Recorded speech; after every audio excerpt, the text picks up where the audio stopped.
Hello बच्चों, आप सभी लोग कैसे हैं। उम्मीद कर रहा हूं कि आप सभी लोग बहुत अच्छे होंगे, पढ़ाई करने में जबरदस्त होंगे, मस्त होंगे और बिंदास एकदम पढ़ाई कर रहे होंगे। तो देखिए, हम लोग जानेंगे आज कक्षा 10 समा मासिक परीक्षा सितंबर 2024, यानी कि जो सितंबर माह में हमारा एग्जाम हुआ है, सामाजिक विज्ञान पेपर क्या है, विषय सोशल साइंस यानी सामाजिक विज्ञान। उसी का हम लोग क्या जानेंगे, क्वेश्चन और आंसर। ठीक है, क्वेश्चन और आंसर जानेंगे। तो देखिए, हम लोग देरी नहीं करना चाहते हैं, क्वेश्चन की शुरुआत करते हैं। तो आप लोग एक पेन और एक कलम लेकर एक पेन और एक कॉपी लेकर जरूर बैठा कीजिए, ताकि आप लोग जो भी डिस्कशन हम करवाते हैं आप लोग उसका आनंद लें। ठीक है, तो आइए बच्चों, पहला क्वेश्चन है कि स्पेनिंग जेनी का आविष्कार किसने किया। किसने किया? तो स्पेनिंग जेनी का आविष्कार हम्फ्री डेवी ने किया। किसने? Humphry Davy. और वो भी इसका आविष्कार कब हुआ? 1770 में हुआ। 1770 में हुआ। ठीक है, तो दूसरा क्वेश्चन, राष्ट्रपिता के नाम से किसे जाना जाता है। तो इसमें कह रहा है राष्ट्रपिता के नाम से जाना जाता है, हम लोग महात्मा गांधी को जानते हैं। ठीक है, तो आप लोग महात्मा गांधी के बारे में जानते ही होंगी। इसमें दादा भाई नौरोजी ऑप्शन में दे रहा है, देखिए कुछ हम लोग जानते हैं।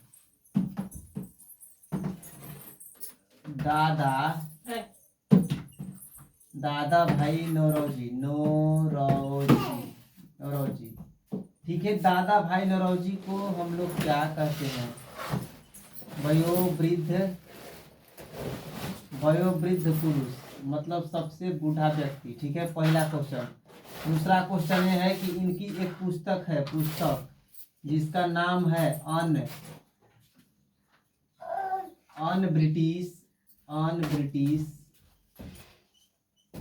British rule in India. British rule in India. ठीक है, और तीसरा क्वेश्चन ये है, इन्होंने ही सर्वप्रथम 1868 ईस्वी में ही राष्ट्रीय आय का क्या किया था? अनुमान लगाया था। राष्ट्रीय आय का अनुमान लगाया था। और चौथा क्वेश्चन ये है कि वह उस समय कितना प्रति व्यक्ति राष्ट्रीय आय बताए थे। तो बालक 20 रुपया। कितना? 20 रुपया बताया गया था उस समय हमारा प्रति व्यक्ति आय। दिखाई दे रहा है अच्छा से? नहीं तो भाई दिखाई दे रहा है। ठीक। तो देखिए, दादा भाई नौरोजी यही है। ठीक है, तो इतना बात आप लोग लिख लीजिए। इसके बाद है हमारे बाल गंगाधर तिलक। तो आइए इनको भी धो देते हैं, बाल गंगाधर तिलक को भी। बाल गंगाधर तिलक। ठीक है, बाल गंगाधर तिलक की दो बातें याद रखेंगे। इनका पत्रिका, एक पत्रिका का नाम है मराठी और दूसरी पत्रिका का नाम है केसरी। है कि नहीं बालक? मराठी पत्रिका अंग्रेजी में है और केसरी पत्रिका मराठी में, ये पूछ लेता है। ठीक है ना? ठीक है बच्चों, तो आप लोग इसको भी नोट कर लीजिएगा। और बाल गंगाधर तिलक की मृत्यु कब हुआ था? 1 अगस्त 1920 को बाल गंगाधर तिलक की मृत्यु हो गया था। ठीक है, इनकी पुस्तक भी है। इनके एक पुस्तक है। ठीक है, यहाँ पर देखिए लिख देते हैं बालक, ये वाला दिखाई दे रहा है पोर्शन। ठीक है, तो इनके पुस्तक का नाम है गीता रहस्य। इनका पुस्तक भी है। ठीक है ना? ठीक है बालक, तो आप लोग एक और बचे हैं व्यक्ति जिसका नाम है जवाहरलाल नेहरू। तो जवाहरलाल नेहरू से भी आइए बता देते हैं कुछ बातें। जवाहरलाल नेहरू। ठीक है, तो जवाहरलाल नेहरू से पहला क्वेश्चन, क्या भारत के क्या थे? प्रथम प्रधानमंत्री, पीएम। यही दूसरा क्वेश्चन की योजना आयोग के अध्यक्ष यही थे। योजना आयोग के प्रथम अध्यक्ष यही थे। और इन्हीं के जन्म दिवस पर 14 नवंबर को क्या करते हैं बालक? बाल दिवस मनाते हैं। तो आप लोग समझ गए। तो और एक क्वेश्चन और जवाहरलाल नेहरू से, इन्हीं के समय में 2 अक्टूबर 1959 को नागौर राजस्थान में सर्वप्रथम पंचायती राज व्यवस्था को लागू किया गया था। इसको भी आप लोग ध्यान में याद रख लीजिए। इसके बाद उतना समय नहीं है, देखिए हमारा कंटेंट आप लोग लिख लीजिए। तीसरा क्वेश्चन है, कह रहा है कि Visvesvaraya iron and steel company plant कहाँ है, कह रहा है प्लांट कहाँ है, तो वो है भद्रावती में, भद्रावती कर्नाटक। ठीक है, भद्रावती कर्नाटक। अब कह रहा है कि अखिल भारतीय ट्रेड यूनियन कांग्रेस की स्थापना कब हुई, तो अखिल भारतीय ट्रेड यूनियन कांग्रेस की स्थापना 1920 में हुआ। ठीक है, 1920 में। इसमें ऑप्शन है 1881, ऑप्शन 1881 है, तो आप लोग बताइए। ऑप्शन 1881 से फैक्ट्री एक्ट आया था भारत में पहली बार, फिर 10 के आधार पर जनगणना चालू हुआ था 1881 में, फिर 1885 में आप लोग जानते ही हो क्या हुआ था, तो कांग्रेस की स्थापना हुआ था। आज जो ये अखिल भारतीय ट्रेड यूनियन कांग्रेस की स्थापना हुआ था, उसके अध्यक्ष लाला लाजपत राय थे। कौन थे? लाला लाजपत राय। इसके बाद आ गया ये कह रहा है कि कोयला उद्योग के लिए प्रसिद्ध है कौन, तो धनबाद। धनबाद क्या है? कोयला के लिए प्रसिद्ध है। बरौनी जो है ना, जो बिहार में तेल शोधक कारखाना के लिए प्रसिद्ध है। ठीक है, इसके बाद डालमिया नगर सीमेंट के लिए और कोई वस्तु के लिए भी प्रसिद्ध है। जालियांवाला बाग नरसंहार के उपरांत किसने नाइट की उपाधि त्याग दी थी, तो आप लोग को हम पढ़ाए होंगे। ठीक है, तो आइए बच्चों कुछ और बातें लिख लेते हैं। देखिए इसको हम मिटा देते हैं, देखिए इसको मिटा देते हैं।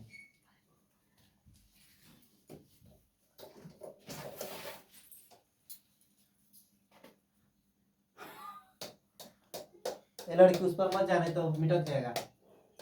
तो देखिए जालियांवाला बाग हत्याकांड की शुरुआत 13 अप्रैल 1919 को हुआ है। ठीक है, जालियांवाला बाग हत्याकांड की शुरुआत 13 अप्रैल 1913 में हुआ है। और उसके बाद क्या हुआ आप लोग जानते ही हैं, 13 अप्रैल 1919 को, सॉरी गलती बता दी, 13 अप्रैल 1919 को जालियांवाला बाग हत्याकांड हुआ था। कहाँ? पंजाब के अमृतसर में। जिसी के समय में ही क्यों हुआ था जानते हैं ना? रोलेट एक्ट के विरुद्ध में जालियांवाला बाग हत्याकांड हुआ था, क्योंकि रोलेट एक्ट के बाद ही कुछ 9 अप्रैल, ठीक है, 9 अप्रैल को सत्यपाल और सैफुद्दीन किचलू को गिरफ्तार कर लिया गया। उन्हीं लोग को छुड़ाने के लिए अमृतसर बाग में सभा बुलाया गया था। उसमें क्या हुआ, जनरल ओडायर ने माइकल को क्या किया, आदेश दिया और बहुत सारे लोग निहत्थे मारे गए।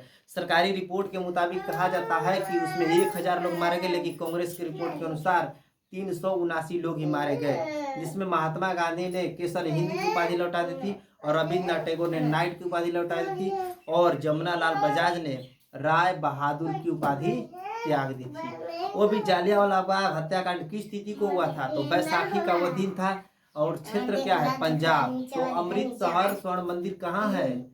मतलब जो स्वर्ण मंदिर है अमृतसर में। ठीक है, आप लोग अब इसको भी याद कर लीजिएगा। इसके बाद अखिल भारतीय ट्रेड यूनियन कांग्रेस के प्रथम अध्यक्ष तो बता ही दिए, लाला लाजपत राय। ठीक है बालक, इसके बाद आइए शेख हसीना की पार्टी का नाम क्या है, तो बांग्लादेश अवामी लीग। बांग्लादेश अवामी लीग। बांग्लादेश से 3-4 बातें याद कीजिए। चुप हो जाओ, देखिए वो मार कर दो तो बांग्लादेश। देखिए ये है बांग्लादेश।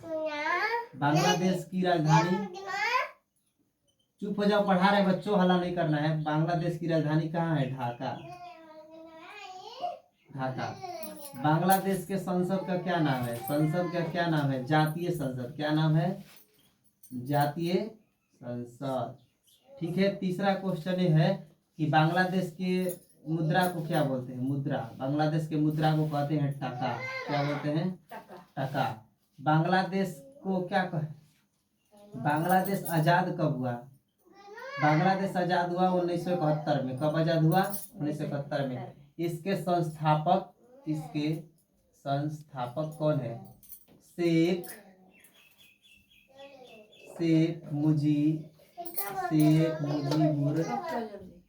मुजीबुर रहमान इसके संस्थापक है। बांग्लादेश को पहले क्या कहा जाता था? पूर्वी पाकिस्तान। क्या? पूर्वी पाकिस्तान। इसको पहले क्या कहते थे हम लोग? पूर्वी पाकिस्तान। और यही जाकर क्या बना? 1971 में बांग्लादेश बना। तो आप लोग समझ गए। और बांग्लादेश से कितने राज्य का सीमा लगता है? तो कितने राज्य? 5 राज्य। कितने राज्य? 5। क्या? मिजोरम, मणिपुर, असम, फिर पश्चिम बंगाल, पश्चिम बंगाल, त्रिपुरा, त्रिपुरा। समझ गए बालक? 5 राज्य है, 5। कितने राज्यों से सीमा लगता है बांग्लादेश का? 5 राज्य से। और एक बात और याद कीजिए कि भारत और बांग्लादेश के बीच में कौन सा रेखा है? तो कह सकते हैं 0 डिग्री रेखा। कितना? भारत और बांग्लादेश के बीच में। और एक क्वेश्चन और है कि भारत का सबसे ज्यादा सीमा बनाने वाला देश किसके साथ है? मतलब भारत किसके साथ सबसे ज्यादा सीमा साझा करता है? तो वह है बांग्लादेश। बांग्लादेश का मतलब भारत की सबसे लंबा सीमा बनाने वाला देश तो कौन है? बांग्लादेश। बांग्लादेश के साथ ही हम सबसे ज्यादा क्या करते हैं? इसका क्षेत्र 4096 किलोमीटर है। समझ गए? इतना ज्यादा है कि कम है? आप लोग कुछ कमेंट करके बताइए। एक ही बात कहेंगे कि आप लोग वीडियो को शेयर कीजिए और ज्यादा से ज्यादा हो सके तो शेयर करके उन लोग से सब्सक्राइब करवाइए। किसी तरह धमका के डरवा के, हम कुछ नहीं जानते हैं, बस आप लोग को पढ़ाएंगे, आप लोग मेरा सपोर्ट कीजिए। उसके लिए सॉरी, ज्यादा बोल दिया होता। इसके बाद देखिए कह रहा है कि भारत का सबसे पुराना राजनीतिक दल क्या है? तो ठीक है, इसको भी हम लोग मिटा देते हैं, लेकिन बता देते हैं। देखिए, भारत का सबसे पुराना राजनीतिक दल है भारतीय राष्ट्रीय कांग्रेस, जिसकी स्थापना आप लोग जानते हैं 1885 में हुआ है, जिसके संस्थापक हैं एओ ए हुम। उस समय वायसराय था लॉर्ड डफरिन। और उस समय प्रतिनिधि कितने लोग भाग लिए थे? तो 72। और कौन से विश्वविद्यालय में हुआ था जिसकी स्थापना? तेजपाल संस्कृत विश्वविद्यालय मुंबई में। लेकिन उसकी स्थापना होना कहाँ था? पुणे। लेकिन पुणे में महामारी फैलने की वजह से ही कहाँ हुआ? मुंबई में हुआ। ठीक है, तो उसके प्रथम अध्यक्ष भोमेश चंद्र बनर्जी। तो ठीक है, बात देखो। इसके बाद आगे बढ़ते हैं, देखते। अब कह रहा है कि जनमत पर आधारित शासन क्या है? लोकतंत्र, राजतंत्र, तानाशाही, इनमें से सभी। क्या होगा आंसर? इनमें से सभी। 11 नंबर क्वेश्चन, राजनीतिक दलों की नींव सर्वप्रथम किस देश में पड़ी? तो वह देश है जर्मनी। कौन है? जर्मनी। अब इसके बाद कह रहा है 12 नंबर क्वेश्चन, जल संघर्ष किस देश में हुआ? तो वह है देश बोल्विया। कौन सा देश है? बोल्विया।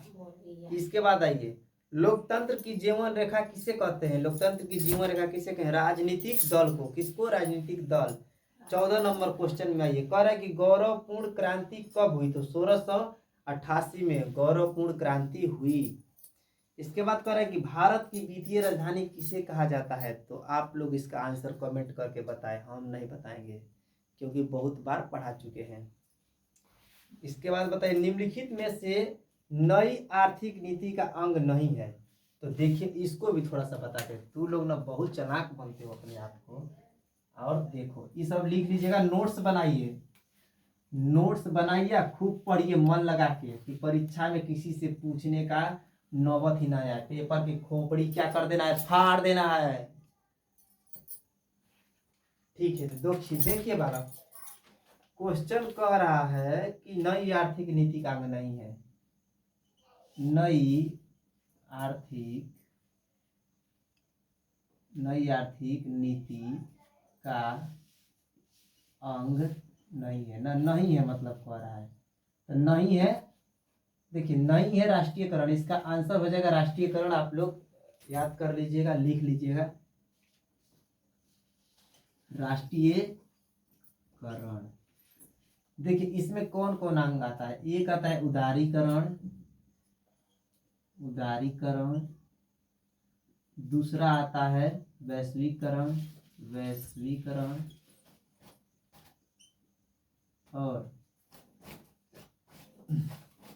और तीसरा आता है निजीकरण। क्या आता है? तीसरा आता है निजीकरण। ठीक है, नई आर्थिक नीति की शुरुआत बात कर लेते हैं तो 1991 में हुआ। किसके समय? पीवी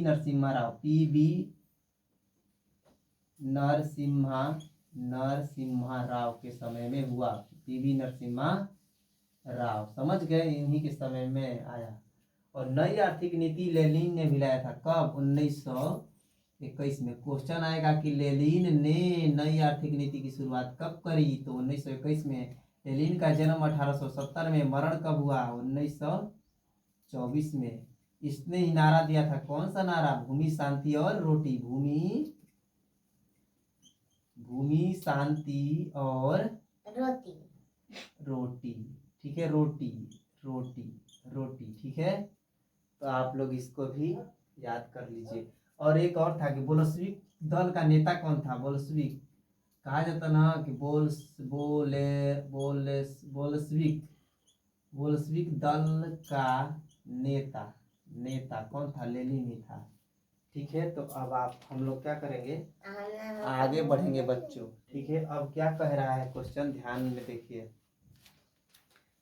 अब क्वेश्चन कह रहा है,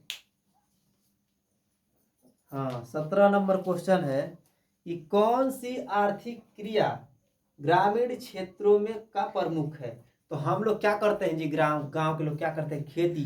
तो खेती किस क्रिया में आता है? प्राथमिक, द्वितीयक, तृतीयक, किस में? प्राथमिक में आता है, बताए ना। प्राथमिक कृषि क्षेत्र, औद्योगिक क्षेत्र दूसरा, और तीसरा में सेवा क्षेत्र आता है। तो ठीक है, इसके बाद देखिए, इसके बाद हम लोग थोड़ा सा यहाँ पर चर्चा कर लेते हैं कि पहला क्या होता है? प्राथमिक, दूसरा द्वितीयक,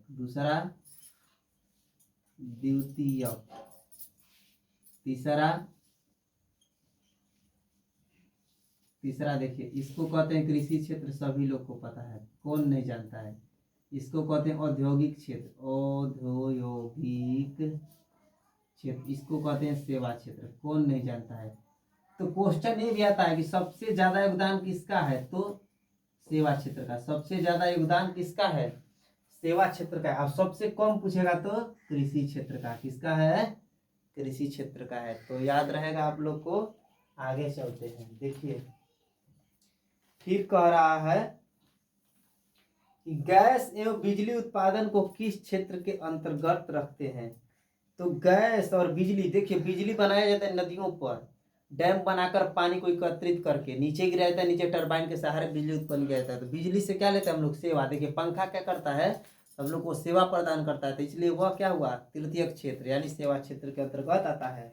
हाँ, आता है। 19 नंबर क्वेश्चन पूछ रहा है, देखिए आ गया ना क्वेश्चन, अभी ना बताए। देखिए क्वेश्चन कह रहा है कि निम्नलिखित में से किसे द्वितीयक क्षेत्र कहा जाता है? किसे कहा जाता है? देखिए औद्योगिक क्षेत्र को। आ गया क्वेश्चन, इसमें बी आंसर 19 का। इसके बाद 20 नंबर क्वेश्चन, सकल घरेलू आय, जीडीपी। ठीक है, ग्रोस डोमेस्टिक प्रोडक्ट, जिसको सकल घरेलू आय कहते हैं। इसमें पूछ रहा है कि सबसे कम योगदान किसका? अभी बताएं, किसका? कृषि का। सबसे अधिक सेवा क्षेत्र का। समझ गए? तो ठीक बात है। अब 20 के बाद हम लोग 21 नंबर पे आ चुके हैं। देखिए फिर पूछ रहा है कि अर्थव्यवस्था के तृतीयक क्षेत्र से संबंधित कौन है? तो किसान? नो, किसान नहीं हो सकता, खेती करता है। फैक्ट्री में मजदूर? नहीं। मछुआरा? नहीं। शिक्षक? जी हाँ, देखो हम शिक्षक है, तुम लोग को पढ़ा रहे हैं, सेवा दे रहे हैं, तो क्या हो गए? तीसरा क्षेत्र के अंतर्गत शिक्षक आते हैं, मतलब डी। 22 नंबर क्वेश्चन कह रहा है कि राष्ट्रीय अंतर्देशीय नौ परिवहन संस्थान कहाँ स्थित है? पटना। कहाँ?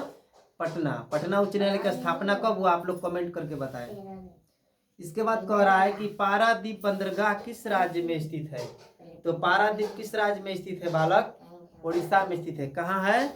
उड़ीसा राज्य में स्थित है पारादीप। इसके बाद बात करते हैं कुशहा तटबंध किस नदी के किनारे? तो हम बताए नहीं है जी कि कोसी नदी जो है वहीं पर नेपाल में कुशहा बांध के ही टूटने से कोसी नदी उत्तरी बिहार में 2008 में बाढ़ लाई थी, जिससे बहुत सारे लोगों को क्षति हुआ था, जान माल फसल बर्बाद हुआ था।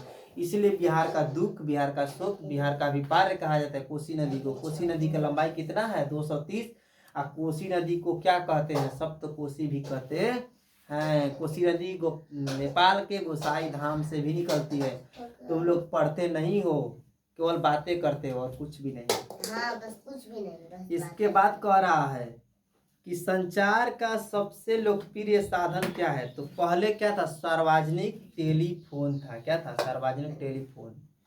इसके बाद नहरकटिया कहाँ स्थित है? तो हम लोग का अपना बिहार में ही नहरकटिया स्थित है। अब कह रहा है कि पूर्व मध्य रेलवे का मुख्यालय कहाँ है? तो पूर्व मध्य रेलवे का मुख्यालय हाजीपुर में है। कहाँ है? हाजीपुर। ठीक है। उत्तरी रेलवे का मुख्यालय नई दिल्ली है, सभी लोग जानते हैं। इसके बाद कह रहा है कि ऑल इंडिया रेडियो की शुरुआत कब हुई? तो आप लोग को बताइए। इसको थोड़ा सा मिटा देते हैं। देखिए,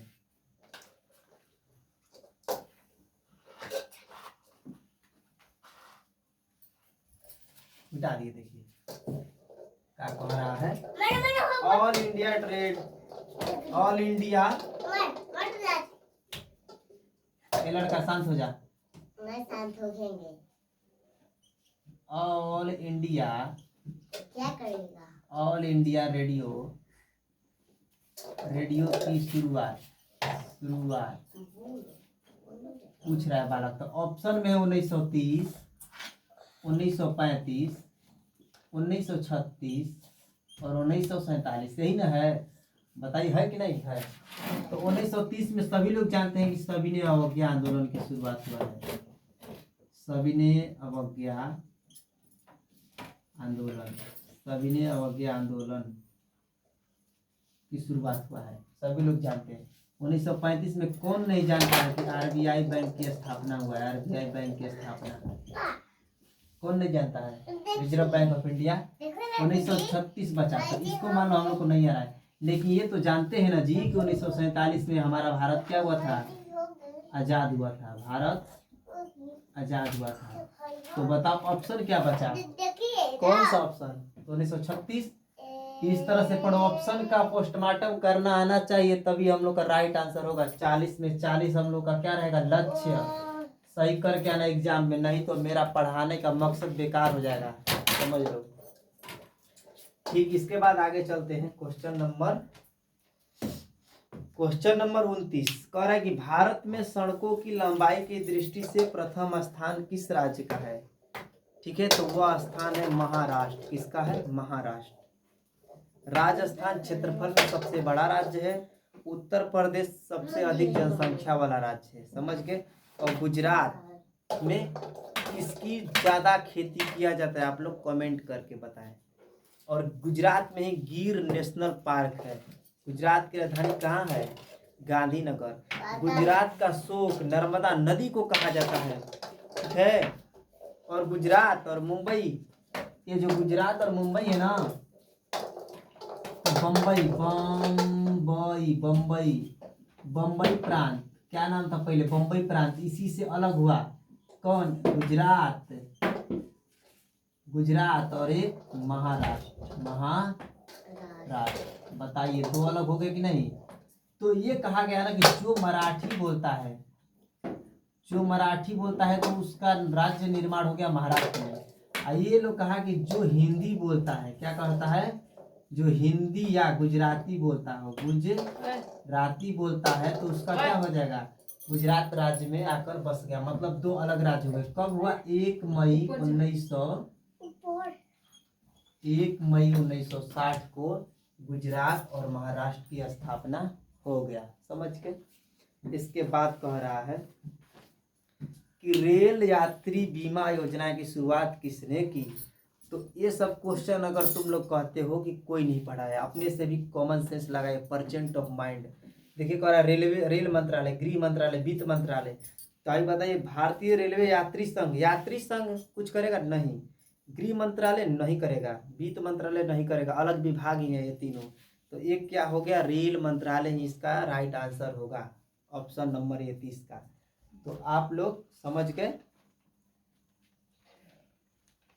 अब हम यहीं पर क्या करते हैं? क्लास को समाप्त करते हैं। आप लोग का डिस्कशन हम करवा दिए अच्छा से, और आप लोग से हाथ जोड़कर विनती है कि आप लोग इसका नोट्स बनाएं, और जो भी हम क्लास डेली लेते हैं उसका भी नोट्स बनाइए, ताकि हम लोग 40 में 40 का टारगेट रहेगा। एक भी कम आ गया तो मेरा पढ़ाने का मकसद ही नहीं रह जाएगा। जब तक 40 नहीं लाओगे, कहने का मतलब है कि जब तक तोड़ेंगे नहीं तब तक छोड़ेंगे नहीं। अब आओ भी, रोज शाम 7 बजे जुड़ना न भूलें। और इंटर वाले बच्चे आप लोग भी कदाचित शांत रहें, मैं आप लोग के लिए भी बहुत जल्द यूट्यूब पर आऊँगा, क्योंकि एक आज नहीं तो कल क्या हो जाएगा, हमारे घर में भी वाईफाई मतलब नेटवर्क की व्यवस्था हो जाएगा। ठीक है, तो हम आप लोग से विदा लेते हैं। जय हिंद, जय भारत।